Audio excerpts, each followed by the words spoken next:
Yes, you spoke a lot about women. What about men in these societies? Is this hopeless? You didn't mention anything about men.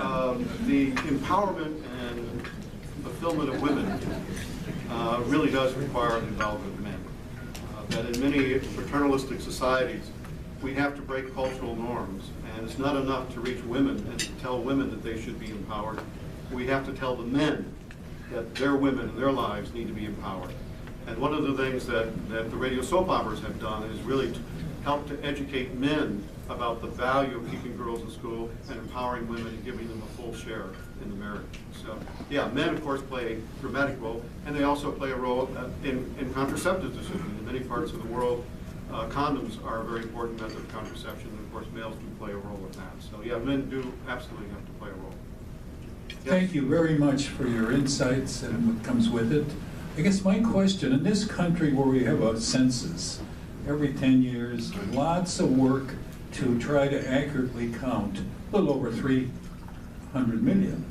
Who does the counting or the estimates that will give you some feeling that, yeah, a lot of those numbers are really right, like we're at 7 billion now, as against 6 billion now, not, you know, whatever it was.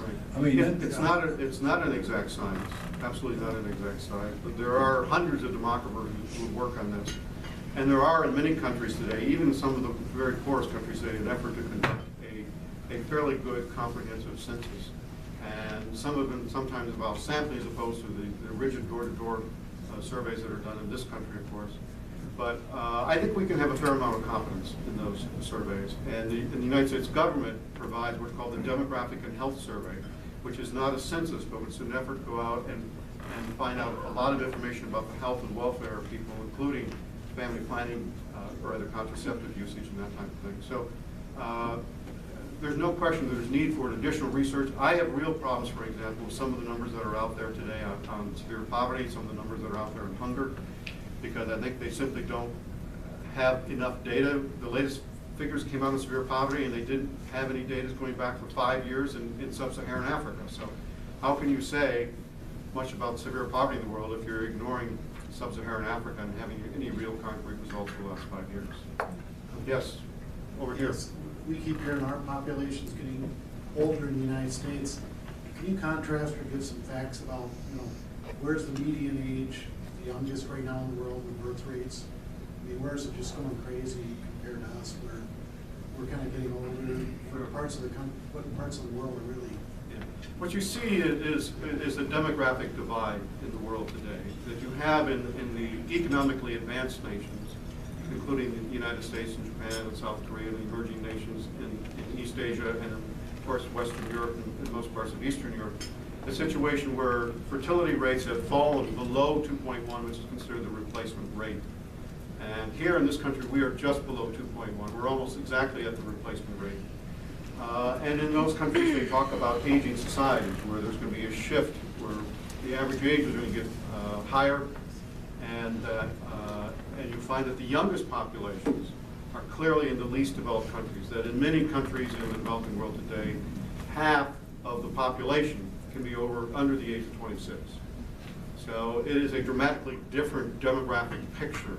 It's a much younger country, but it also means you have a lot of young people who are entering the reproductive years. In fact, right now, we have the largest generation ever of young people entering their prime reproductive years. And if we fail to meet their family planning and reproductive health needs, then it has very important consequences for them and for the country and for the world. Yes? Are churches or organized religion of any assistance in the program? We, wherever the Population Media Center goes, our sister organization, we work very closely with religious leaders. For example, in northern Nigeria, the program I cited, both with RFPD, that's Muslim rule, and the Population Media Center works very closely with the local religious leaders, and they've been very, very supportive. Similarly, you know, sometimes religious leaders are opposed. Can't help that.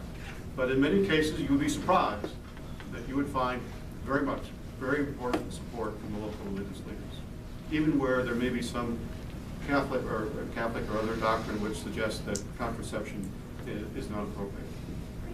Sure. Thank you very, very much.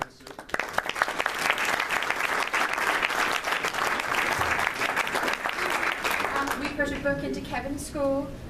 If you wouldn't mind signing it and putting something inspirational, we'd very much appreciate that. Well, as long as I don't have to take a map.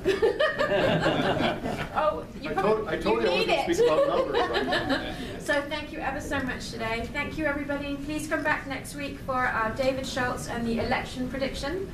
Thank you very much. Have a wonderful Rotary week, and thank you to our guests.